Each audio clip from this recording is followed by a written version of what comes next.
तं पुरुषं महान्तम् आदित्यवर्णं तमसः परस्तात् तमेव विदित्वा अतिमृत्युमेति नान्यः पन्था विद्यते येनाय नान्यः पन्था विद्यते येनाय। ఓం శాంతి శాంతి శాంతి. ఓం సత్యార్థ ప్రకాశము అధ్యాత్మ సత్సంగానికి వచ్చేసినటువంటి వారందరికీ నమస్తే, స్వాగతం, సుస్వాగతం. ఓం నమస్తే ఆచార్యజీ, సర్వేభ్యో నమః. ఆత్మ పరిశీలన చేస్తున్నప్పుడు ప్రాణాయామముల గురించి చెప్పకూడదు. ప్రాణాయామములు చేస్తూ దయానంద సరస్వతి సప్త వ్యాహృతులను ఓంకారపూర్వకంగా సమంత్రకంగా ఈ యొక్క ప్రాణాయామ మంత్రాలను చదవమని చెప్పాడు. మంత్రాలను చదివితే, పునరుచ్చారణం చేస్తే దానివల్ల మనకి ఏమి ప్రయోజనం ఉండదు. మనం చేస్తున్నటువంటి ఈ అష్టచక్ర నవద్వార దేవానాం పూరయోధ్య అనేటువంటి ఈ మంత్రాన్ని అనుభవపేతంగా చూడాలి. కాబట్టి బాహ్య కుంభకం, ఆభ్యంతర కుంభకం, స్తంభవృత్తి, వీటిలో ఎన్నిసార్లు భూ అంటే ప్రాణం పోయడం, బ్రతికించడం, జన్మింపజేయడం, ఈ రకంగా ఎవరితో ఊపిరి పోసుకుంటున్నారు ఈ ప్రాణులన్నీ, మనుషులందరూ ప్రాణులన్నీ ఎవరి ద్వారా ఊపిరి పోసుకుంటున్నారు, ఎలా గర్భంలో పిండముగా ఎదగడం, పురుషుని శరీరం నుంచి శుక్రకణమే వచ్చింది, స్త్రీ శరీరంలో పిండం ఎలా తయారవుతుంది, స్త్రీ తన శారీరక అవయవాలు అణువణువు ఒలిసి పిండం నిర్మాణం చేయడానికి సహకరిస్తుంది. కానీ ఆ తల్లి అందించేటువంటి, స్త్రీ అందించేటువంటి తన శారీరక అవయవాల అణువణువు అందించేటువంటి అది ముద్దగా ఏర్పడుతున్నప్పుడు దాంట్లో చైతన్యం ఎలా వచ్చింది?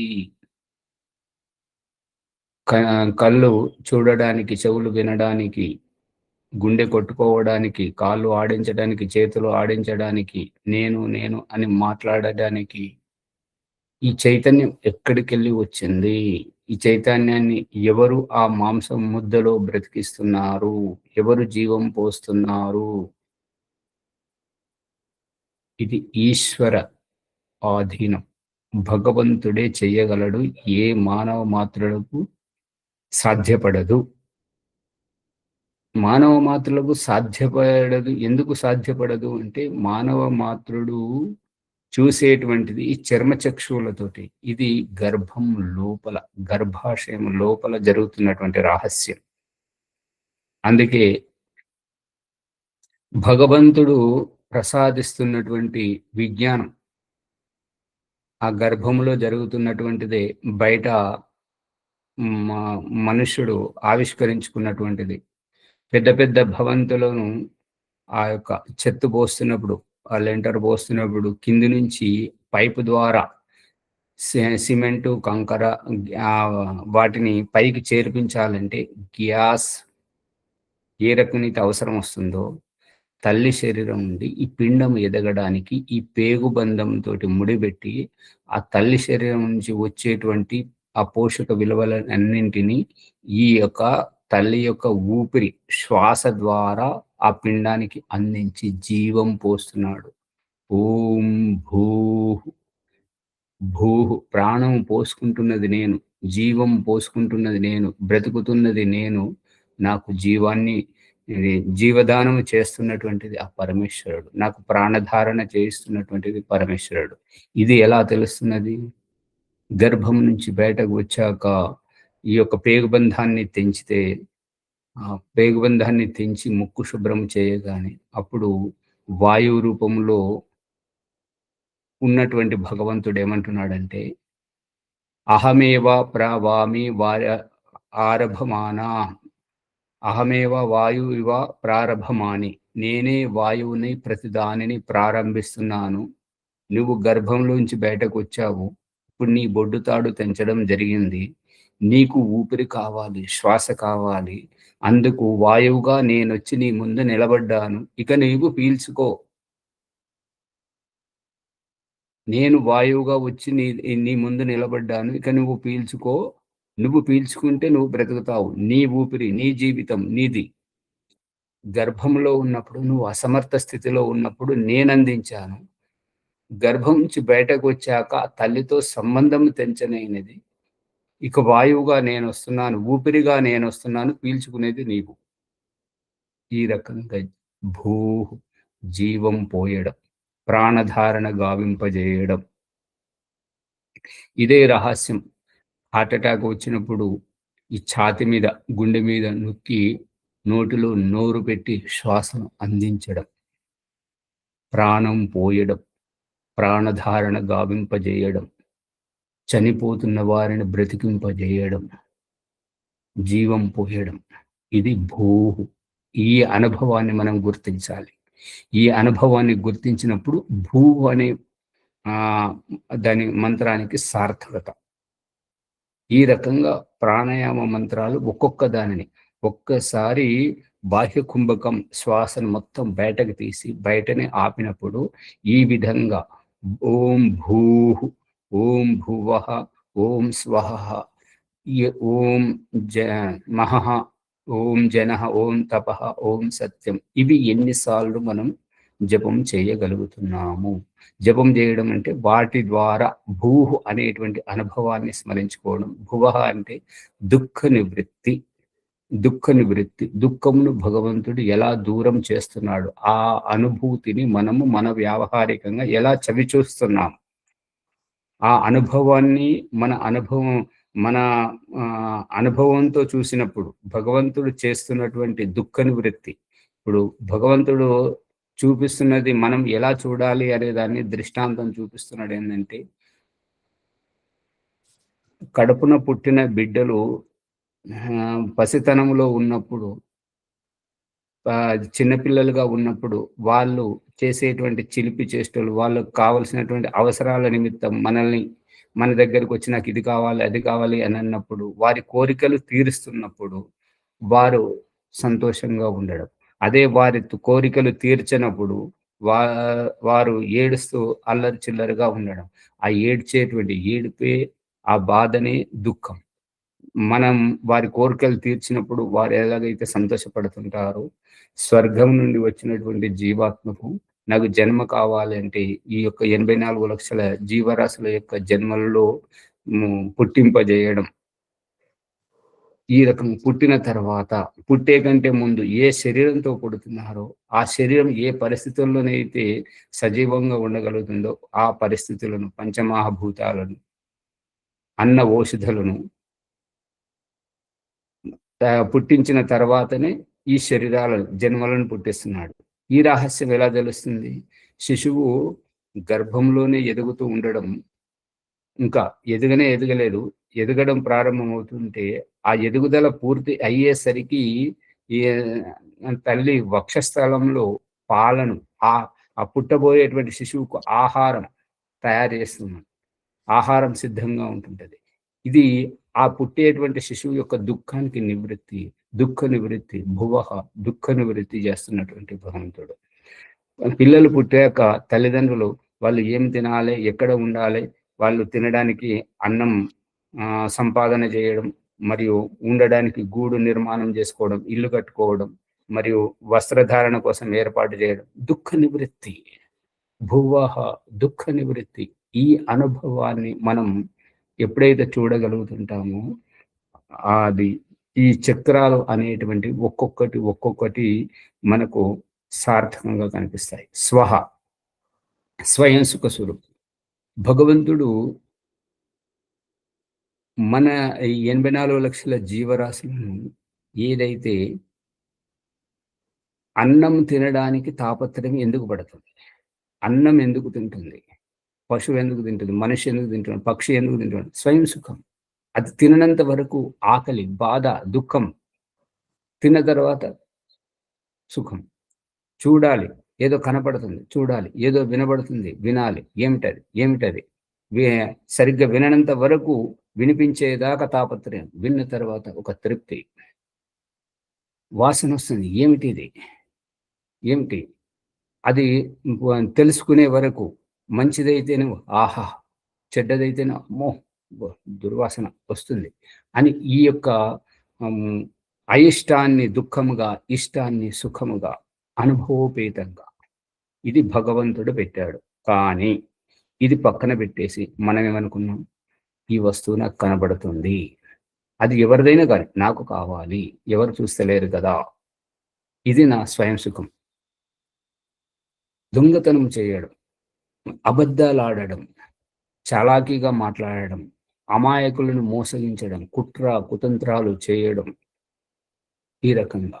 ఎవరో ఎవరికో మోసం చేశారని, ఎవరో ఎవరికో మోసం చేశారని, నేను పెళ్లి చేసుకుంటే నన్ను మోసం చేస్తారని ఆలోచించడం.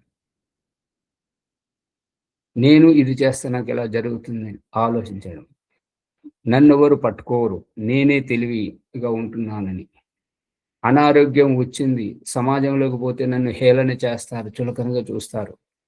అని అమాయకంగా 4 గోడల మధ్యలో కట్టుదిట్టంగా ఉండడం. ఇది నితాంత అజ్ఞానం. భగవంతుడు చూపిస్తున్నాడు. కళ్ళు పోగొట్టి చూపిస్తున్నాడు. గుడ్డివాళ్ళు బయటకు రావట్లేదా? కాళ్ళు విరగ్గొట్టి చూపిస్తున్నాడు. కుంటుకుంటూ వాళ్ళు రావట్లేదా?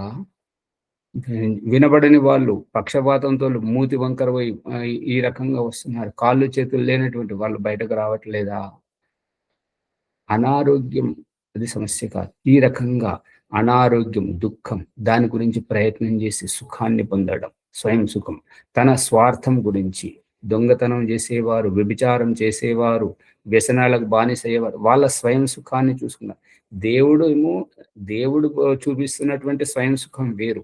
కానీ మనుష్యుడు తన మిడిమిడి జ్ఞానంతోటి, తన పరిసరాల్లో ఉన్నటువంటి పరిస్థితులతోటి తన అలవాట్లను ఈ రకంగా పతనం వైపుకు తీసుకెళ్తున్నాడు. అందుకే అమ్మగారు సువర్చలమ్మ గారు చెప్తున్నటువంటిది అక్కడ మంత్రాలు ఉన్నది ఒకటి, వారు చెప్పేది ఒకటి. ఈ యొక్క ప్రాణాయామ మంత్రాల ద్వారా మూలాధారం నుంచి జీవుడు పైకెక్కుతున్నాడు అని మొదలు పెడుతున్నారు. ఓం భూ ఓం భువ ఓం స్వ. అమ్మగారు మీరు మంత్ర ప్రకరణం చెప్పేటువంటిదేమో కిందికి దించుతున్నట్టుగా, మీరు చెప్పేదేమో కింద నుంచి పైకి ఎక్కుతున్నాడు. కింది నుంచి పైకి ఏ స్థితిలో ఎక్కుతాడు? తపహ. కింది వరకు దిగిన తర్వాత ఓం సత్యం దీనితో పైకెక్కుతాడు. ఈ రకంగా వివరణాత్మకంగా రావాలి. పట్టుకుంటున్నారా అమ్మగారు? అంటే దాని అనకండి ఇక, అనకండి. అర్థమైందా? అంటే అనేది అనకండి. చెప్పాల్సింది చెప్పాలి. ఓం సత్యంతో పైకి వస్తాడు కానీ ఓం భూతోటి పైకి ఎట్లా వస్తాడు? కిందికి దిగుతాడు కదా. ఓం భువతోటి కిందికి దిగుతున్నాడు కదా. ఓం స్వహతోటి ఇంకా కిందికి దిగుతున్నాడు కదా. ఓం మహ ఓం జన ఇంకా కిందికి దిగి వస్తున్నాడు కదా. అంటే మార్జిన మంత్రాలతోటి పైకి వెళ్ళి అనొద్దని చెప్తుంటే అంటే అంటారు. అనకుండానే చెప్పండి. అంటే అనే శబ్దం రావద్దు. అక్కడ చూపిస్తున్నాడు కదా. సత్యం పునాతు పునఃశిరసి. మార్జన మంత్రాల్లో సత్యం పునాతు పునఃశిరసి అని కింది నుంచి మళ్ళీ పైకి ఎక్కిస్తున్నాడు. ప్రాణాయామ మంత్రాలు ఓం సత్యం అని పైకి ఎక్కిస్తున్నాడు.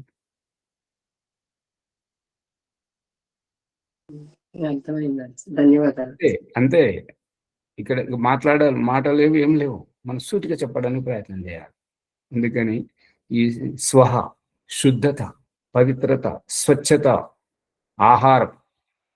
ఆహారం మీద ఆధారపడితే మృత్యువు వెంటాడుతూనే ఉంటుంటది. అందుకని పతంజలి మహర్షి చెప్తున్నది ఏంటంటే కంట కూపేక్ష పిపాస నివృత్తి. ఆధ్యాత్మం మొదలయ్యేదే ఉపవాసంతో, నిరాహారంతో. అందుకని ఆహారం ఏది తీసుకోవాలి, ఎంత తీసుకోవాలి అని అంటే, ఏది తీసుకుంటే మనం ఆరోగ్యంగా ఉంటాము, ఏది తీసుకుంటే మనకు రుగ్మతలు రావో, ఏవి తీసుకుంటే మనం దీర్ఘాయుష్యవంతులుగా ఉండగలుగుతుంటాము. అందుకని నువ్వు స్థూలానికి అలవాటు పడకు. స్థూలంతోటి ఈ దేహ పోషణ జరుగుతుంది. సూక్ష్మంతోటి నీకు ఆయుష్ లభిస్తుంటదని చెప్పేసి స్థూలాన్ని ఒలిచి మనం చపాతి, రొట్టెలు, అన్నము, పండ్లు, ఫలాలు ఏవైతే తీసుకుంటామో అవన్నింటిని ఆ కనబడే రూపాన్ని ఈ కనబడే దేహంతో ఒలిచి విసర్జింపజేసి మరీ చూపిస్తున్నాడు కదా. అందుకని సూక్ష్మ ఆహారం సేవించాలి, స్వచ్ఛమైన ఆహారం సేవించాలి, తాజా ఆహారం సేవించాలి. ఆ రకంగా ప్రేమ, ఆప్యాయత, ఇంకొకరికి ఆశ్రయం ఇవ్వడం, ఇంకొకరిని మనం దత్తత తీసుకోవడం, ఇంకొక పెంపుడు జంతువుని పెంచడం, ఒక మొక్కను నాటడం, ఇది ప్రేమ. ఎంతో మందికి ఆశ్రయం ఇవ్వడం. ఈ జన్మం అంటే ఏంటిది, ఈ పుట్టడం ఏంటి, చావడం ఏంటి, ఇదన్నీ ఆలోచించడం. స్వాధిష్టానం నేను, నాది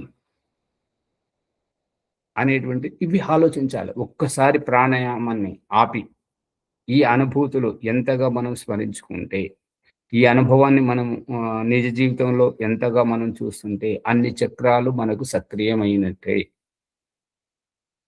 మనకు అంత సామర్థ్యం పెరుగుతుంది. సామర్థ్యాన్ని పెంచుకోవడం, ప్రాణాయామం చేయడం అంటే ఇవి మనం 1, 2, 3 అని కొందరు గడియారం చూసుకోవడం, ఈ రకంగా కాలక్షేపం చేస్తున్నారు. అది కాలక్షేపం కాదు. దయానంద సరస్వతి ఏమని చెప్తున్నాడు అంటే, బాహ్య కుంభకం, శ్వాసను మొత్తం బయటకు తీసి బయటనే ఆపి ఈ ప్రాణాయామ మంత్రాలను ఓంకారం చెప్పి ఓంకారం వదిలేద్దన్నట్టుగా భూవ అని ఇట్లా చదవదు. ఓం ఓంకారపూర్వకంగా పరమాత్మను ప్రార్థిస్తున్నట్టుగా, ఓం అంటే భగవంతుని ప్రార్థిస్తున్నట్టుగా ప్రార్థించినప్పుడు భగవంతుని అనుగ్రహం ద్వారా ప్రాణశక్తిని మనం పొందాము, జీవం పోసుకున్నాము, అతని వల్లనే మనం బ్రతుకుతున్నాము, అతని ఆశ్రయంలోనే మనం ఉంటున్నాము. ఇది మనము వ్యావహారికంగా గ్రహించినప్పుడు సార్థకమవుతుంది. ఆ తర్వాత భువః, ఆ తర్వాత స్వహ, ఆ తర్వాత మహః, జనః, తపః, చివరికి ఎక్కడి నుంచి అయితే పతితమయ్యామో మళ్ళీ అక్కడే అదే స్వర్గానికి ఓం సత్యస్వరూపం. అందుకే ఋగ్వేదం యొక్క చిట్ట సూక్తం రితంచ సత్యంచ అఘమర్షణ మంత్రాలతోటి ఈ ప్రాణాయామ మంత్రాల ద్వారా తర్వాతనే వెంటనే మనకు దయానంద సరస్వతి చూపిస్తున్నాడు.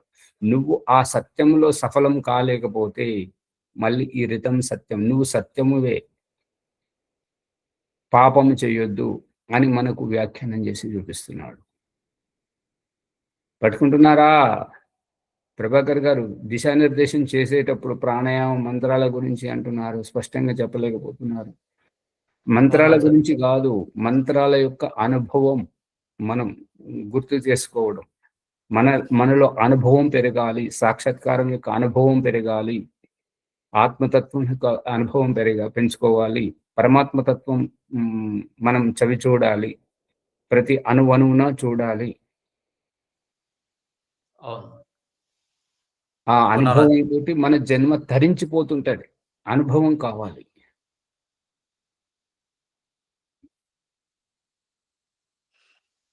పద్మజమ్మ గారు, వేరే వాళ్ళు పాడిన పాటలతోటి మనం తృప్తి పెట్టుకోవద్దు. ఫోన్లో రింగ్ టోన్ పెట్టుకున్నా కూడా ఏది పెట్టుకోవాలి అంటే మనకు జ్ఞానోదయం ఎంత అవుతుంది. అటువంటి పాటలు పెట్టుకుంటే ఆ భావజాలమే మనకు బలపడుతుంది. కానీ మనకు ఈ యొక్క వ్యావహారికంగా చూసేటువంటి అనుభవం మనకు స్ఫురించదు. అందుకని ఈ విధంగా ఆలోచించండి. ఆలోచిస్తే ఇంకా ముందుకు వెళ్ళగలుగుతారు, పురోగతి సాధించాలని చెప్పేసి ఆశిస్తున్నాను. భగవంతుడు అదే విధంగా మనల్ని అనుగ్రహించాలని కోరుకుంటూ మన ప్రకరణంలోకి, సత్యార్థ ప్రకాశం పంచమ సంలాసం 115వ పుటలో ఉన్నాము. బ్రహ్మచర్యము నుండియే సన్యాసం తీసుకున్నటకు ఎవరు అధికారులు అనేటువంటి ప్రసంగం నడుస్తుంది. ప్రశ్న అయిపోయింది. ఇప్పుడు సమాధానంలో ఉన్నాం.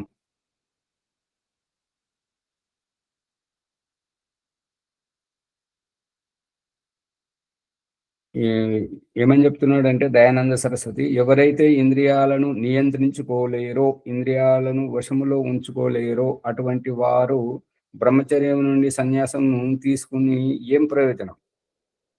నిర్వహింపలేని అంటే నియంత్రించుకోలేని వారు, ఇంద్రియములను వశమున ఉంచుకొనని వారు బ్రహ్మచర్యం నుండి సన్యాసమును గ్రహింపరాదు. కానీ అడ్డగింపగలవాడు అంటే ఇంద్రియాలను నియంత్రించుకునగలిగేటువంటి సామర్థ్యం కలిగినటువంటి వారు ఏ విషయం కనబడినా, ఇప్పుడు మీడియాలో అది తప్పుడు సందేశమే కానీ పిల్లలకు తల్లి చిన్నప్పటి నుంచే నేర్పిస్తున్నటువంటి వైనం. ఈ అనసూయ గారు తను ఆ రకంగా చిన్న చిన్న చిన్న గుడ్డలు వేసుకొని ఉంటే అమ్మాయి ఏంటని వాళ్ళ అబ్బాయి అడిగితే, అరే ఎదుటివారు ఎలా ఉన్నా చూసే మన దృష్టికోణంలో ఉదాత్తంగా ఉన్నప్పుడు, ఉత్తమంగా ఉన్నప్పుడు ఆ చెడు భావాలు ఏవి మనల్ని ప్రభావితం చేయవు అని వారు చెప్పాల్సింది. కానీ అది పసిపిల్లలకు వారు చెప్పేది ఒకటి, సమాజం చూపిస్తున్నది ఇంకొకటి. అది తప్పుదోవ పట్టిస్తున్నారు. అందుకని వారికి మీద అందరూ విరుచుకుపడుతున్నారు కదా, అది తప్పే. కానీ ఇక్కడ మన ప్రకరణంలో ఏంటంటే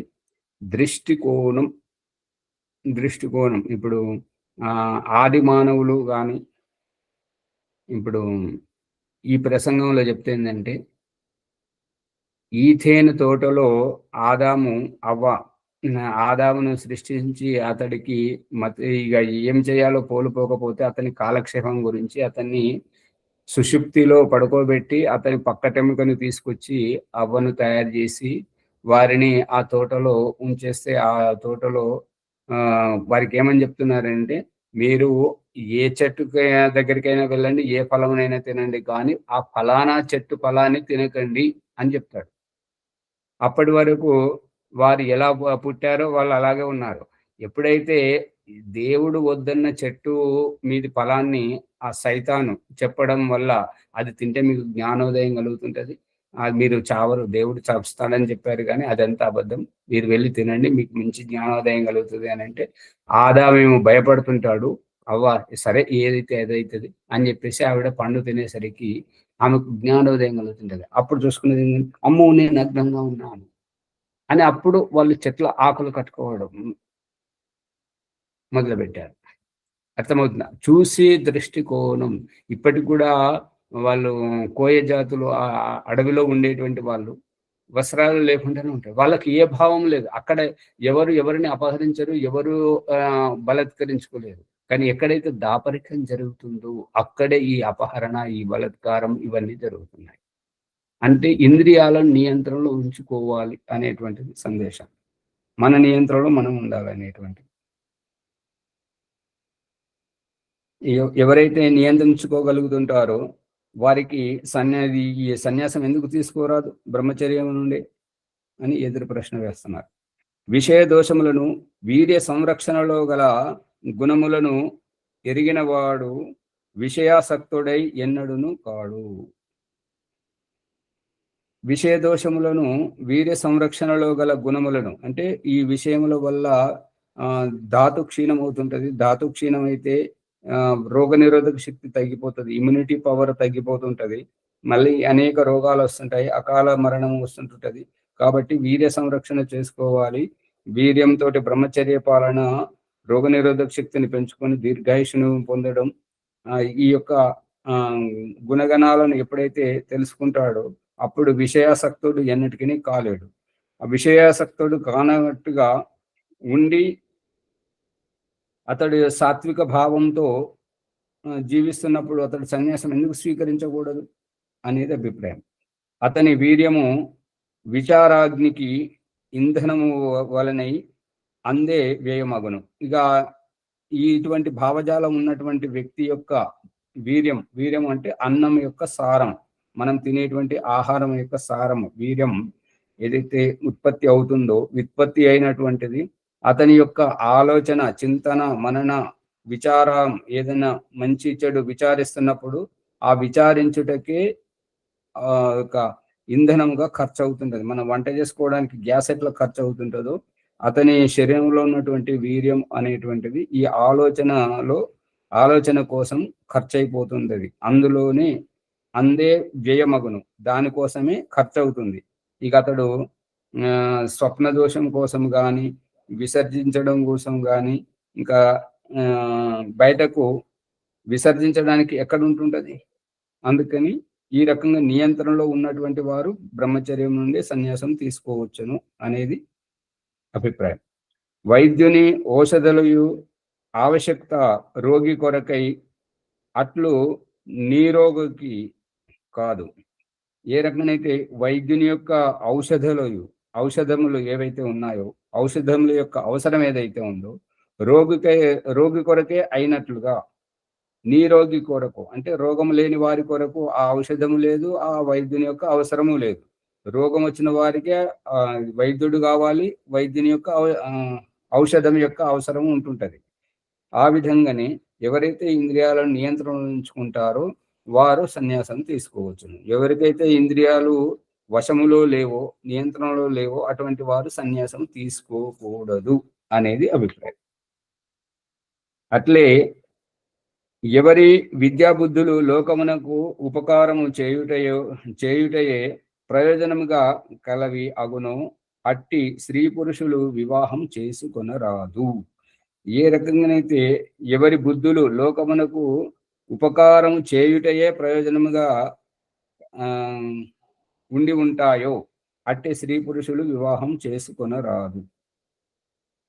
అంటే లోకోపకారమే చెయ్యాలి అనేటువంటి విద్యాబుద్ధులు ఉన్నటువంటి వారు వివాహం చేసుకుంటే ఇక భార్య గురించి, భర్త గురించి, పిల్లల గురించి, కుటుంబం గురించి అక్కడ ఆ కూపమండుకము బావిలో కప్పవాలని ఉండవలసి వస్తున్నది. కాబట్టి ఈ విద్యాబుద్ధులు లోకమునకు ఉపకారం చేయాలనే ప్రయోజనం కలిగినటువంటి విద్యాబుద్ధులు ఉంటుంటాయో అటు స్త్రీ పురుషులు వివాహం చేసుకోకూడదు అనేది అభిప్రాయం. ఎందుకు అంటే వారిలో ఏ భావజాలం అయితే ఉందో దాన్ని ప్రోత్సహించినట్టయితే వారికి ఉపకారం జరుగుతుంది, సమాజానికి ఉపకారం జరుగుతుంది. పంచశిఖాది పురుషులు అంటే, పంచశిఖ అంటే మనము తలలో ఒక జుట్టు ఏ రకమైతే పెట్టుకుంటారో బ్రహ్మరంధ్రం దగ్గర, అటువంటిది ఈ సంప్రదాయం వారు 5 జుట్లు పెట్టుకుంటారంట.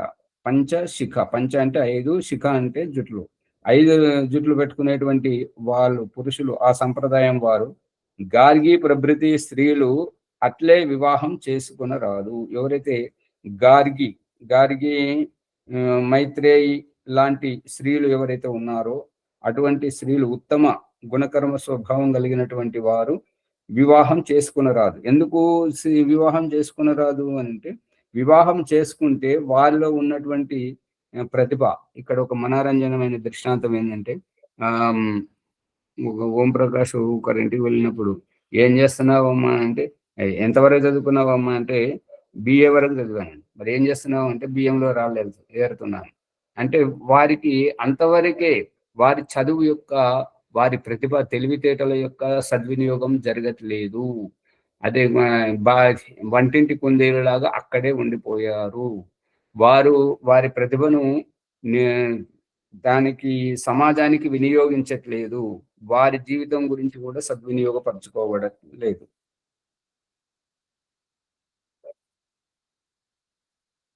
అందుకని ఈ యొక్క అధికారులు ఎవరైతే సామర్థ్యం కలిగినటువంటి వారు సన్యాసులగుట ఉచితం. అధికారులు సన్యాసులగుట ఉచితం. అంటే సామర్థ్యం లేని వారు కాకపోవడమే మంచిది. సన్యాసం ఇప్పుడు సన్యాస దీక్ష తీసుకున్నప్పుడు వారి జీవితం అత్యంత పవిత్రంగా ఉండాలి, నిరాడంబరంగా ఉండాలి, సహజంగా ఉండాలి. అటువంటి వారు సన్యాసాశ్రమం స్వీకరించి అక్కడ పాద పూజకు, అది కట్న కానుకలకు మరియు అక్కడ రాసలీలకు ఎవరైతే విలువనిస్తున్నారో వారు సన్యాస ధర్మాన్ని అవమానపరుస్తున్నారు. అందుకని అటువంటి స్థితిలో సన్యాసాన్ని వదిలిపెట్టాలి. వదిలిపెట్టి మళ్ళీ గృహస్థులై వివాహం చేసుకొని మీ కోరికలు తీర్చుకోండి. కోరికలు తీరిన తర్వాతనే ఈ యొక్క ఏమని చెప్తున్నానంటే, స్తుత మయ వరదా వేదమాత ప్రచోదయంతాం పావమాని ద్విజానాం ఆయు ప్రాణం ప్రజాం పశూన్ కీర్తిం ద్రవిణం బ్రహ్మవర్చసం మహ్యం మహ్యం మహ్యం అంటే నాకు, మహ్యం నాకు దత్వా అర్పించి వ్రజత బ్రహ్మలోకం నీవు నీ యొక్క బ్రహ్మలోకం మోక్షానికి వెళ్ళు. అంటే ఇప్పుడు ఈ పరిస్థితి ఎలాంటిది అంటే, దృష్టాంతంగా చిన్నపిల్లలు ఆటల్లో బడికి పోవడం మర్చిపోతే పిల్లది అమ్మ నాన్న ఏమంటారంటే, నువ్వు బడికి పోవాలి కదా, నువ్వు మంచి ప్రయోజకుడివి కావాలి కదా, వెళ్ళు అని అంటే, నేను ఆడుకుంటానంటే, నువ్వు తర్వాత వచ్చి ఆడుకోవాలంటే ఆ పిల్లలు ఏమంటారంటే, ఈ వస్తువు మీ దగ్గరే పెట్టుకోండి, నేను బడికి వెళ్ళి వచ్చిన తర్వాత నాకు ఇవ్వాలి అని చెప్పేసి అప్పగించి వెళ్తుంటారు కదా. అదే ఈ యొక్క ఆయు ప్రాణం ప్రజాం పశువుని కీర్తిం ద్రవిణం బ్రహ్మవర్చసం ఇవన్నీ త్వదీయం వస్తు గోవింద తుభ్యమేవ సమర్ప్యతే, భగవంతుడికి అర్పితం చేసి మనం మోక్షానికి వెళ్ళాలి. వీటిలో ఇమిడి ఉండకూడదు, ఈ సుఖ దుఃఖాల్లో ఉండకూడదు. సుఖ దుఃఖాలకు అతీతంగా సాక్షిభూతంగా ఉండగలగాలి. నేను నాదనే ప్రత్యేకతలను వదలాలి. అప్పుడు మన ఆత్మతత్వం బోధపడుతుంటది. ఈ ఓం ప్రకాషు సాగిస్తున్నదే ఇదే మంత్రంతో అనుసంధానం. వేదోక్త మోక్ష మార్గం, ఇహపరలోకం, అంత్యేష్టి సంస్కార విజ్ఞానం, సంధ్యోపాసన, బ్రహ్మ సాక్షాత్కారం అన్ని జరుగుతున్నటువంటిది ఇదే మంత్రాన్ని అనుసరించి పరిశోధనలో ఉండడం జరుగుతుంది.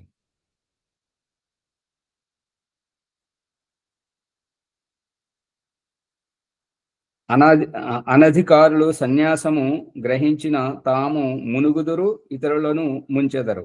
అందుకని అటువంటి మనము మంచి చేయకపోయినా పర్వాలేదు, కానీ చెడు మాత్రం చేయకూడదు అనేది అభిప్రాయం. చక్రవర్తి యగు రాజు సమ్రాట్ అయినట్లు సన్యాసి పరివ్రాటు అగుచున్నాడు. కావున రాజు తన దేశమునందే లేక తనకు సంబంధించిన వారి యందు సత్కారమును పొందును. సన్యాసి సర్వత్రా పూజితుడగును. ఈ యొక్క సమ్రాటు ఏంటంటే ఆయన పరిధిలోనే, ఆయన రాజ్యంలోనే, ఆ వాళ్ళ కుటుంబంలోనే అక్కడనే పూజించబడతాడు. కానీ విద్వాంసుడు మాత్రం తన తెలివితేటలతోటి ఎక్కడికి వెళ్ళినా, ఏ దేశానికి వెళ్ళినా, ఎక్కడైనా కూడా అంతటా పూజించబడుతుంటాడు. విద్వత్వంచ నృపత్వంచ నైవ తుల్యం కదాచన, స్వదేశే పూజ్యతే రాజా విద్వాన్ సర్వత్ర పూజ్యతే. చాణక్య నీతి. విద్వత్వం, నృపత్వం. విద్వత్వం అంటే జ్ఞానము, తెలివి, గొప్పతనం. నృపత్వం అంటే ఈ యొక్క క్షత్రియ గుణం, రాజనీతి, రాజ్యాన్ని ఏలడం, శాసించడం, ఇటువంటివి. ఇవి రెండు నైవతుల్యం కదాచన, ఇవి రెండు ఒకటి కాలేవు. దీని విలువ దీనిదే, దాని విలువ దానిదే. స్వదేశే పూజ్యతే రాజా, రాజు తన రాజ్యములోనే పూజింపబడతాడు. విద్వాన్ సర్వత్ర పూజ్యతే, విద్వాంసుడైతే ఏ దేశంలోనైనా ఎక్కడైనా పూజింపబడతాడు. విద్వాంసునితో రాజు ఎన్నటికీ సమానుడు కాజాలడు. ఏలయనగా రాజు తన రాజ్యమందే మన్నన సత్కారములను పొందును. విద్వాంసుడు సర్వత్ర గౌరవమును ప్రతిష్టను పొందును. కాబట్టి విద్యను చదువుట, సుశిక్షను పొందుట, బలవంతుడగుటయను ఈ మొదలగు వాని కొరకే బ్రహ్మచర్యము అన్ని విధములగు ఉత్తమ వ్యవహారములను సిద్ధము చేసుకొనుటకు గృహస్థము ఆలోచనలను, ధ్యానమును, విజ్ఞానమును వృద్ధి చేసుకొనుటకు తపశ్చర్య చేయుటకును వానప్రస్థము, వేదాది సత్యశాస్త్రముల ప్రచారము, ధర్మ వ్యవహార గ్రహణము, దుష్ట వ్యవహార త్యాగము, సత్యోపదేశము, అందరి సందేహములు తీర్చుట మొదలగు వాని కొరకు సన్యాసాశ్రమము ఉన్నవి. విద్యను చదువుట, విద్యను, తెలివితేటలు, జ్ఞానాన్ని పెంచుకున్నట కోసం విద్యను చదవాలి. సుశిక్షను పొందుట, మంచి జ్ఞానమును పొందడం. బలవంతుడగుట, ఇటువంటి వీటి కొరకు బ్రహ్మచర్యం పాటించాలి. అందుకనే భగవంతుడు ఏం చేస్తున్నాడు, గర్భంలో ఎదిగే పిండ స్థితి నుంచి 25 సంవత్సరాల వరకు ఒంటరిగా స్వేచ్ఛ, ఉల్లాసం, ఉత్సాహంగా బ్రహ్మచర్యాన్ని పాటింపజేస్తున్నాడు. ఆ తర్వాత గృహస్థం. అన్ని విధములకు ఉత్తమ వ్యవహారములను సిద్ధము చేసుకున్నటకు గృహస్థం. కోరికలు నెరవేర్చుకునేటువంటిది ఏకైక ఒక్క అవకాశం గిరియాశ్రమం మాత్రమే. అందు గురించి నీవేమిటో, నువ్వు ఏమి కావాలనుకుంటున్నావో అన్ని విధముల ఉత్తమ వ్యవహారములను సిద్ధము చేసుకుని నిరూపించగలిగేటువంటి సామర్థ్యం ఉన్నది గృహస్థం. అందుకే భగవంతుడు ఆధ్యాత్మికంలో ఈ యొక్క సంధ్య, ధ్యానము, యోగా, సమాధి ఇవన్నీ చేసే ధారణ, ధ్యాన, సమాధి ఇవన్నీ 4 ఆశ్రమాల వాళ్ళు ఎవరైనా చేయొచ్చును. అగ్నిహోత్రం మాత్రం గృహస్థునికే వర్తిస్తుంటది. అగ్నిహోత్రములో పరద్రవ్యం మీద ఆధారపడి ఉండాలి. కాబట్టి ద్రవ్య సంపాదన బ్రహ్మచర్యంలో ఉన్నటువంటి పిల్లల దగ్గర ఉండదు, ఇల్లును వదిలిపెట్టిన వానప్రస్థుల దగ్గర ఉండదు, సన్యాసం కర్మ నివృత్తి పొందినటువంటి సన్యాసుల దగ్గర ఉండదు. మరి ఎవరి దగ్గర ఉంటుంటది అంటే గృహస్థుల దగ్గర ఉంటుంటది. గృహస్థులు బాగా సంపాదించాలి, ఎంత సంపాదిస్తుంటారో దానిని అనుభవించాలి. ఎంతగా సంపాదించాలి అని అంటే యజుర్వేదం 31వ అధ్యాయం పురుష సూక్తం యొక్క చివరి మంత్రంలో చెప్తున్నాడు ఏంటంటే, శ్రీశ్చితే లక్ష్మీశ్చ పత్న్యావహోరాత్రి నక్షత్రాణి రూపమశ్నో వ్యాప్తం ఇష్టం నిశాణ అమమ్మ ఈశాణ సర్వలోకమ్మ ఈశాణ. వజ్రాలను పావుకోళ్లకు తొడుగుకొని ఆ పావుకోళ్ళు వాడినప్పుడు అవి అరిగిపోయాయని ఆ వజ్రాలను తీసి పడేసి మళ్ళీ కొత్తవి దానికి తొడిగించుకునేంత స్థితికి అంతగా ధనం సంపాదించాలి. వజ్రాల పావుకోళ్ళు వేసుకొని అవి అరిగిపోయాయని చెప్పేసి వారిని అట్లా పడేయడం, ఆ స్థితికి అంతగా డబ్బు సంపాదించు. అందుకే ఈశ్వర స్థుతి ప్రార్థనోపాసన 8వ మంత్రం మొదటి చరణంలో చెప్తున్నానంటే ఏమని చెప్తున్నానంటే, అగ్ని నయ సుపథార ఏ అస్మాన్, ఓ అగ్ని, ఓ తేజస్వి స్వరూప పరమేశ్వర, నన్ను ఇక ముందుకు తీసుకెళ్ళు. ఎలా, ఏ దారిన తీసుకెళ్ళాలంటే సుపథ మంచి మార్గమున, రాయే ఐశ్వర్యవంతమైనటువంటి, దీన దరిద్ర స్థితి నుంచి వచ్చినటువంటిది కాదు. ఇప్పుడు ఆధ్యాత్మికములో మహావీరుడు రాజవంశం నుంచి వచ్చాడు, గౌతమ బుద్ధుడు రాజవంశం నుంచి వచ్చారు, దయానంద సరస్వతి రాజు దగ్గర ఉన్నటువంటి ఒక గుమాస్తాగా ఉండి అంత సంపన్న స్థితి నుంచి వచ్చాడు. సంపన్న స్థితి నుంచి వచ్చిన వారు ప్రలోభాలకు లొంగలేదు. శంకరాచార్య గారు పేదరికం నుండి వచ్చారు, రామకృష్ణ పరమహంస గారు పేదరికం నుండి వచ్చారు, వివేకానంద గారు పేదరికం నుండి వచ్చారు. ఈ యొక్క ఇటు నుంచి వచ్చినటువంటి వాళ్ళు అంత స్థితికి ఎదగలేక ఉన్నారు. అదే మహావీరుడు కానీ, గౌతమ బుద్ధుడు కానీ, దయానంద సరస్వతి కానీ వాళ్ళు పై స్థితి నుంచి ఐశ్వర్యవంతులై వచ్చినారు. కాబట్టి ఇక వాళ్ళు వారికి ఎంత ప్రలోభాలు చూపెట్టినా కూడా వాళ్ళు తల వంచలేదు అనేది అభిప్రాయం.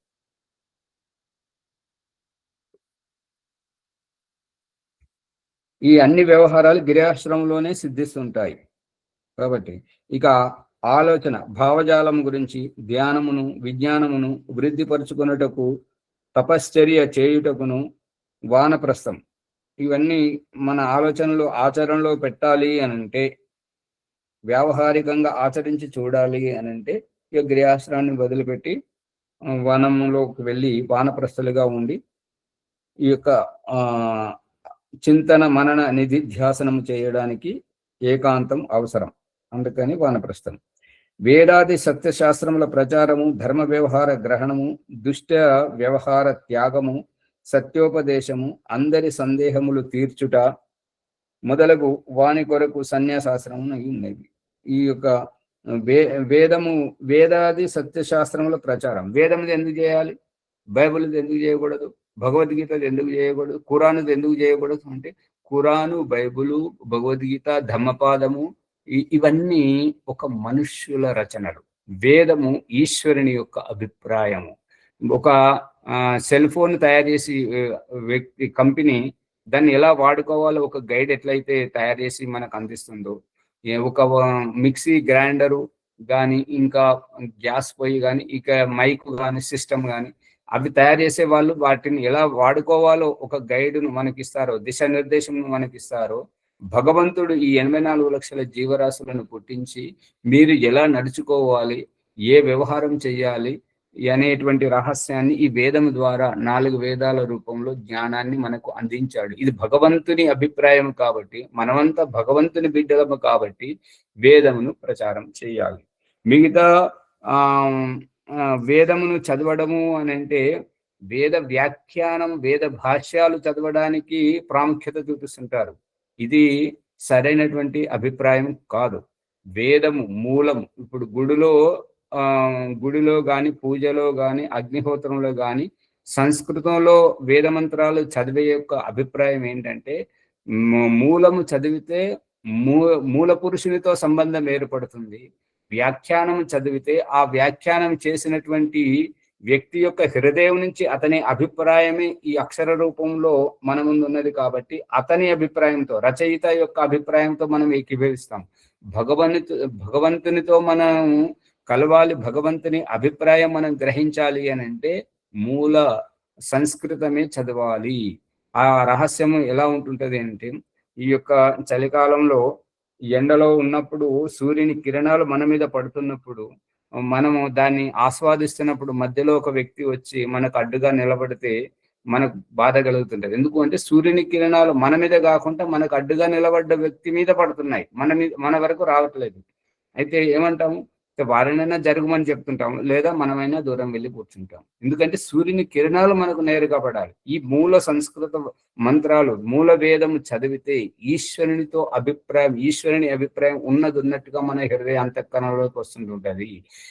భాష్యము, వ్యాఖ్యానము, మనుషులు రచించినటువంటి మిడిమిడి జ్ఞానంతో రచించినటువంటి మనుషుల గ్రంథాలు చదివితే ఆ వారి అభిప్రాయంతో మనం ఏకీభవిస్తాము, కానీ భగవంతుని యొక్క ఆచూకి మనకు దొరకదు. ఇది అభిప్రాయం. అందుకని మూల వేదమును వచ్చినా రాకపోయినా సరే, పద్మజామ్మ గారు మీరు చదివితే తప్పులు పోతాయి, సంస్కృతం రాదని చెప్పి బాధపడద్దు. తప్పులు పోతే ఆ పాపం అంతా ఈ ఓం ప్రకాష్కు తగలని, మీరు పుణ్యం సంపాదించుకోండి, వేదం చదవండి. అర్థమవుతుందా? తప్పనిసరిగా ఎవరైనా సరే తప్పులు పోతాయని చెప్పేసి బాధపడకూడదు. ఇంకోటి రహస్యం ఏంటంటే, కావాలని తప్పులు చేస్తే మాత్రం నేను చేసిన తప్పుల పాపం కూడా మీకే తగులుతుంది, మీరు చేసింది మీకే తగులుతుంది, నేను చేసింది కూడా మీకే తగులుతుంది. అందుకని కావాలని చేయకండి. సహజంగా అది జరిగిపోతే దానికి ఎవరేం చేయలేరు, ఆ పాపం నాకు తగులుతుంది. అందుకని మీరు ఏదైనా చదవండి. భీమరావు గారు ఊరిగా కూర్చుంటే కాదు, ఇప్పుడు ప్రభాకర్ గారు వేదం చదవాలి. వేదం చదివితే మన జీవితం బాగుపడుతుంది. వేదం చదవకపోతే, చదవనంత వరకు మనం భగవంతునికి దూరంగానే ఉంటాం. ప్రారంభించిన ఆచార్య నేను. చాలా మంచిది అట్లా. అవును. ఈ స్వార్థపరుడు ప్రణవముని గారు ఏంటంటే ఏ రోజు కూడా జయమ్మ చేత నేను వేదం చదువుతున్నాను అనిపించడు. అక్కడనేమో ప్రమాణం చేస్తుంటాడు ముత్యాల పందిరిలో వివాహం అప్పుడు, అది ఏదైనా సరే, సుఖము దుఃఖం ఏదైనా సరే కలిసి జీవిస్తాం, 7 జన్మలు తోడుంటాం అంటారు. కానీ వేదం తాను ఒక్కడే చదువుతుంటే ఎప్పుడు ఆమెను చదివించాడు.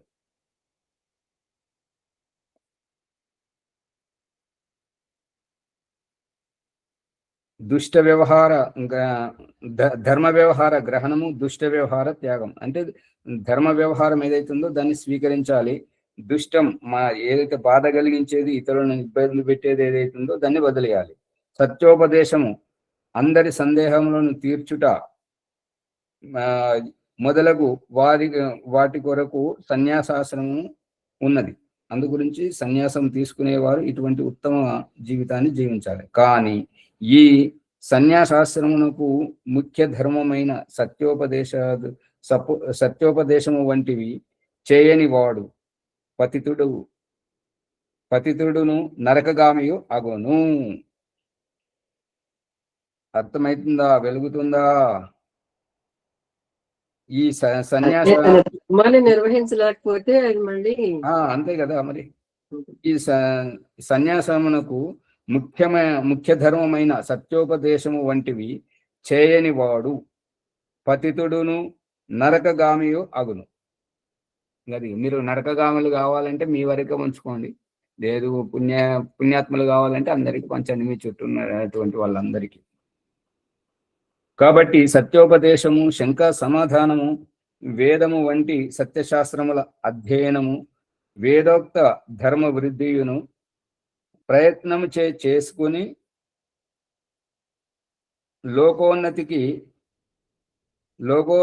లోకోన్నతిని అంటే లోకములో ఉన్నతిని కలిగించుట సన్యాసులకు ఉచితము.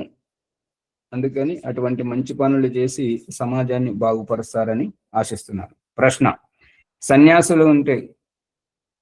సన్యాసుల కంటే ఇతరులైన సాధువులు, బైరాగులు, భస్మధారులు మున్నగువారు కూడా సన్యాసాశ్రమమందు లెక్కింపబడుదరా లేదా?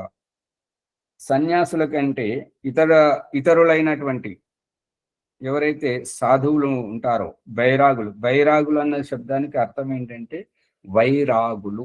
ఎవరికైతే ఈ జీవితం మీద విరక్తి పుట్టిందో, ఈ ప్రపంచం, ఈ కుట్రలు, కుతంత్రాలు, మోసము, మీ చంపడం, ఈ బలాత్కారం, అపహరణ, వీటన్నిటి మీద విరక్తి పుట్టిందో అటువంటి వారిని వైరాగులు అంటారు. వకారం యొక్క వికృతి పదమే బైరాగులు. బైరాగులు అన్నదానికి ఏంటంటే బయట తిరిగే వారిని అంటుంటారు. అంటే విరక్తి పొంది ఈ సంచారం చేస్తున్నటువంటి వారిని బైరాగులు అంటారు. భస్మదారులు, ఒంటి మీద భస్మం పూసుకొని తిరుగుతుంటారు. మున్నగు వారు కూడా సన్యాసాశ్రమం మందు లెక్కింపబడుదరా లేదా అని ప్రశ్నకర్త ప్రశ్నిస్తున్నాడు. దానికి సమాధానం: లేదు, వారిలో సన్యాస లక్షణములలో ఒక్కటియూ లేదు. వారు వేద విరుద్ధ మార్గమున ప్రవృత్తులై వేదము కంటే తమ సంప్రదాయముల ఆచార్యుల వచనములను నమ్ముదురు. ఇక ఇందాక ఓంప్రకాష్ చెప్పింది ఇదే అన్నమాట. ఏంటంటే ఈ ఖురాను, బైబులు, భగవద్గీత, ఈ యొక్క ఏవైతే మత సంప్రదాయం, ధమ్మపాదం లాంటి మత సంప్రదాయం ఏవైతే ఉన్నాయో అవి మనుషుల యొక్క అభిప్రాయములు. వేదం మాత్రం ఈశ్వరుని యొక్క అభిప్రాయం. మనమంతా ఈశ్వరుని సంతానం కాబట్టి, ఇదంతా ఈశ్వరుని సృష్టి కాబట్టి ఆ ఈశ్వరుని యొక్క అభిప్రాయమే ప్రచారం కావాలి అనేటువంటిది అభిప్రాయం. ఈ యొక్క ఎవరు బైరాగులు గాని, భస్మదారులు గాని, ఇటువంటి వారు తమ సంప్రదాయముల ఆచార్యుల వచనములనే నమ్ముదురు, అంతకు మించి వేరే నమ్మరు. కాబట్టి తమ మతమునే ప్రశంసింతురు, వారి మతమునే గొప్పగా వారు కీర్తించుకుంటారు. ఇవి వేదానికి విరుద్ధం. మిథ్య ప్రపంచమున చిక్కుకొని తమ స్వార్థము కొరకు ఇతరులను తమ మతములలో చిక్కుబడినట్లు చేయుదురు.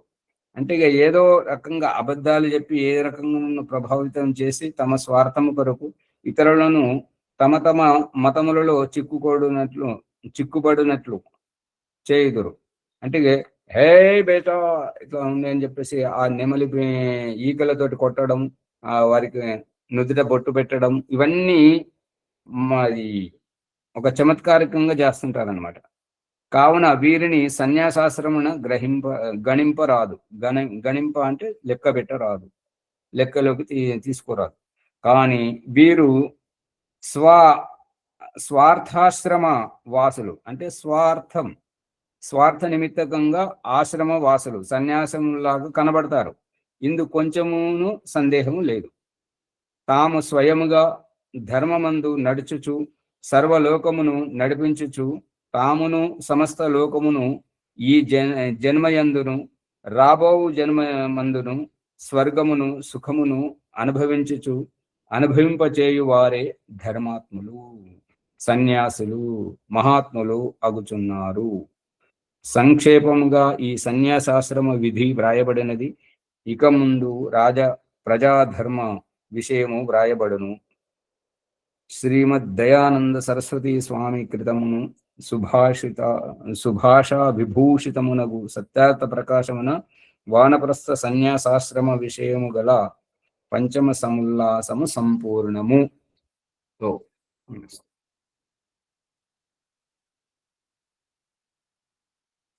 ముందుకు తీసుకెళ్ళండి. ఓం సర్వేభ్యో నమస్తే. ఈ ఎపిసోడ్ ద్వారా మనము ఎన్నో కొత్త విషయాలు, అందులో ఈ తరగతిలో మొట్టమొదటిగా జరిగే ప్రాణాయామాల గురించి అనేక విషయాల్ని తెలుసుకున్నాం. ఈ విషయాలు ఇక్కడ రికార్డు కావు కాబట్టి ముందొచ్చే వాళ్ళకే తెలిసి ఉంటాయి, 4:30 నుంచి 5 మధ్యన ఉన్న వాళ్ళకు. అందులో సప్త వ్యాహృతుల గురించి చాలా లోతైన విషయాలను ఆచార్య గారు మనకు అందించారు. ఎందుకంటే ఆ సప్త వ్యావృతులు ఏంటి అనేది ఒక్కొక్క దాని గురించి తెలుసుకోవడం జరిగింది. ఇది అత్యంత ముఖ్యమైన విషయం. తర్వాత సత్యార్థ ప్రకాశం నుండి, బ్రహ్మచర్యము నుండి నేరుగా సన్యాసం తీసుకోవడానికి ఎవరు అర్హులు అనే విషయాన్ని తెలుసుకున్నాం. తర్వాత ఈ ఆశ్రమాలు, బ్రహ్మచర్యము, గృహస్థము, వానప్రస్థము, సన్యాస ఆశ్రమాల యొక్క ధర్మాలు ఏమేమి ఉన్నాయి, ఏ ఆశ్రమంలో ఎలా నడుచుకోవాలి అనే విషయాల గురించి లోతైన ఎన్నో ముఖ్యమైన విషయాలు ఎపిసోడ్ ద్వారా మనం తెలుసుకుంటున్నాం. కాబట్టి ఈ విషయాలు అందరికీ అందించి ఈ జ్ఞానాన్ని అందించడానికి మనమందరం ఈ ఎపిసోడ్ను లైక్ చేసి సబ్స్క్రైబ్ చేద్దాం, గంట సింబల్ను నొక్కుదాం, లైక్ చేద్దాం అని కోరుతున్నాను. ఈ విషయాలు అందించిన ఆచార్య గారికి మనము ధన్యవాదాలు తెలుపుతున్నాం. తర్వాత ఈనాటి సంధ్య చేయించేవారు ఎవరున్నారో చేయించాలని మనం భాగ్యలక్ష్మి గారండి. భాగ్యలక్ష్మి గారు వైదిక సంధ్య చేయిస్తారు. ఓం నమస్తే ఆచార్యజీ. సభ్యభ్యో నమో నమః ఆచార్యజీ. అందరికీ నమస్తే.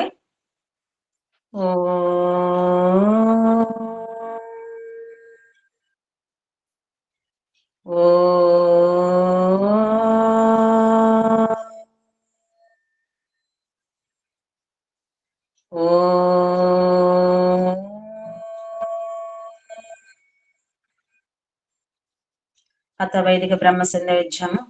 ఓం అమృతోపస్తరణమసి స్వాహా. ఓం అమృత అపిధానమసి స్వాహా. ఓం సత్యం యశః శ్రీర్మయి శ్రీః శ్రయతాం స్వాహా. ఓం షణ్ణో దేవీరభిష్టయా आपो भवन्तु पीतये शैन्यो रविस्रवन्तु नः. ॐ वाक् वाक्, ॐ प्राणः प्राणः, ॐ चक्षुः चक्षुः, ॐ श्रोत्रं श्रोत्रम्, ॐ नाभिः, ॐ हृदयम्, ॐ कण्ठः, ॐ शिरः, ॐ बाहुभ्यां यशोबलम्, ॐ करतलकरपृष्ठे, ॐ भूः पुनातु शिरसि, ॐ भुवः पुनातु नेत्रयोः, ॐ स्वः पुनातु कण्ठे, ॐ महः पुनातु हृदये, ॐ जनः पुनातु नाभ्याम्, ॐ तपः पुनातु पादयोः, ॐ सत्यं पुनातु पुनः शिरसि, ॐ कं ब्रह्म पुनातु सर्वत्र, ॐ भूः, ॐ भुवः, ॐ स्वः, ॐ महः, ॐ जनः, ॐ तपः, ॐ सत्यम्, ॐ ऋतं च सत्यं चाभिधातपसोऽद्यजायत, ततो रात्र्या जायत, ततः समुद्रो अर्णवः, ॐ समुद्रादर्णवादधि संवत्सरो अजायत, अहोरात्राणि विदधति स्वस्य मिषतो वशी, ఓం సూర్యచంద్రమసౌ దాత యథా పూర్వమకల్పయతు దీవం చ పృథివీం చ అంతరిక్షమతో స్వః. ఓం షణ్ణో దేవీరభిష్ఠయ ఆపో భవంతు పీతయే షణ్యోరభి స్రవంతు నః. ఓం ప్రాచీదిగగ్నిరధిపతిరసితో రక్షితాదిత్యా ఇషవః. तेभ्यो नमो अधिपतिभ्यो नमो रक्षत्रभ्यो नम इषुभ्यो नम एभ्यो अस्तु. योऽस्मान् वेष्टियं वयं दिष्मस्तं वोझम्बे दद्मः. दक्षिणादिगिन्द्रोऽधिपति स्थिरच्चिराजिरक्षिता पितर इषवः. तेभ्यो नमो अधिपतिभ्यो नमो रक्षत्रभ्यो नम इषुभ्यो नम एभ्यो अस्तु. योऽस्मान् वेष्टियं वयं दिष्मस्तं वोझम्बे दद्मः. प्रतीचीदिगुवरुणोऽधिपतिः वृदाकुरक्षितान्नमिषवः. तेभ्यो नमो अधिपतिभ्यो नमो रक्षत्रभ्यो नम इषुभ्यो नम एभ्यो अस्तु. योऽस्मान् वेष्टियं वयं दिष्मस्तं वोझम्बे दद्मः. उदीचीदिक् सोमोऽधिपतिः स्वजो रक्षिता शनिरिषवः. तेभ्यो नमो अधिपतिभ्यो नमो रक्षत्रभ्यो नम इषुभ्यो नम एभ्यो अस्तु. योऽस्मान् वेष्टियं वयं दिष्मस्तं वोझम्बे दद्मः. ध्रुवादिग्विष्णुरधिपतिः कल्माषग्रीवो रक्षिता वीरुध इषवः. तेभ्यो नमो अधिपतिभ्यो नमो रक्षत्रभ्यो नम इषुभ्यो नम एभ्यो अस्तु. योऽस्मान् वेष्टियं वयं दिष्मस्तं वोझम्बे दद्मः. उरुध्वादिग्बृहस्पतिरधिपतिः श्वित्रो रक्षिता वर्षमिषवः. तेभ्यो नमो अधिपतिभ्यो नमो रक्षत्रभ्यो नम इषुभ्यो नम एभ्यो अस्तु. योऽस्मान् वेष्टियं वयं दिष्मस्तं वोझम्बे दद्मः. ॐ जातवेदसे सुनवाम सोममरातीयतो निदहाति वेदः. स नः पर्षदति दुर्गानि विश्वा नावेवा सिन्धुं दुरितात्यग्निः. चित्रं देवानामुदगादनीकं चक्ष्मुर्मित्रस्य वर्णस्याग्नेः. आप्राध्या वा पृथिवी अन्तरिक्षं सूर्य आत्मा जगतस्तुषच्च. उदित्यं जातवेदसं देवं वहन्ति केतवः. दृश्ये विश्वाय सूर्यम् उद्वयं तमसस्परिस्वः. पश्यन्त उत्तरं देवं देवात्रा सूर्यमगन्म ज्योतिरुत्तमम्. तच्चक्षुर्देवहितं पुरस्ताच्चक्रमुच्चरत्. पश्येम शरदः शतं जीवेम शरदः शतं. शृणुयाम शरदः शतं प्रभ्रवाम शरदः शतम्. अदीनस्याम शरदः शतं भूयश्च शरदः शतात्. ॐ षण्णो देवीरभिष्टया आपो भवन्तु पीतये शण्योरभि स्रवन्तु नः. ॐ भूर्भुवः स्वः तत्सवितुर्वरेण्यं भर्गो देवस्य धीमहि धियो यो नः प्रचोदयात्. हे रक्षक सच्चिदानंद स्वरूप జగతుత్పాదక దేవ నీ దివ్య విజ్ఞాన స్వరూపము మేము నిత్యము ఉపాసింతుము. మాకు సద్బుద్ధులనిచ్చి సత్కర్మములు ఆచరించినట్లు అనుగ్రహింపము స్వామి. హే పరమేశ్వర దయానిదే, మీ కృప వల్ల జపో ఉపాసనాది కర్మములను చేస్తున్న మేము ధర్మ అర్థ కామ మరియు మోక్షముల సిద్ధిని సత్వరంగా ప్రాప్తించినట్లు అనుగ్రహింపము స్వామి. ఓం నమః శంభవాయ చ మయో భవాయ చ నమః శంకరాయ చ మయస్కరాయ చ నమః శివాయ చ శివతరాయ చ. ఓం షణ్ణో దేవీరభిష్టయా आपो भवन्तु पीतये शण्योरभि स्रवन्तु नः. ఓం శాంతి శాంతి శాంతిః. इति वैदिक ब्रह्म संदेशमाचार्यजी. ఓం నమస్తే ఆచార్యజీ. సర్వేభ్యో నమో నమః ఆచార్యజీ. ధన్యవాదాలు భాగ్యలక్ష్మి గారికి. తర్వాత శాంతి పాఠం. ॐ द्यौ शान्तिः अन्तरिक्षं शान्ति पृथिवी शान्ति आपः शान्तिः ओषधयः शान्तिः वनस्पते शान्तिः विश्वे देवा शान्तिः ब्रह्म शान्ति सर्वं शान्तिः शान्तिरेव शान्तिः सामा शान्तिरेधि ॐ शान्तिः शान्तिः शान्तिः ओम सर्वेभ्यो नमस्ते आचार्य जी नमस्ते ओम नमस्ते आचार्य जी ओम नमस्ते आचार्य जी सर्वेभ्यो नमः జీ శ్రేభ్యో నమః. నమస్తే सर्वेभ्यो नमो नमः. నమస్తే నమస్తే ఆచార్య. నమస్తే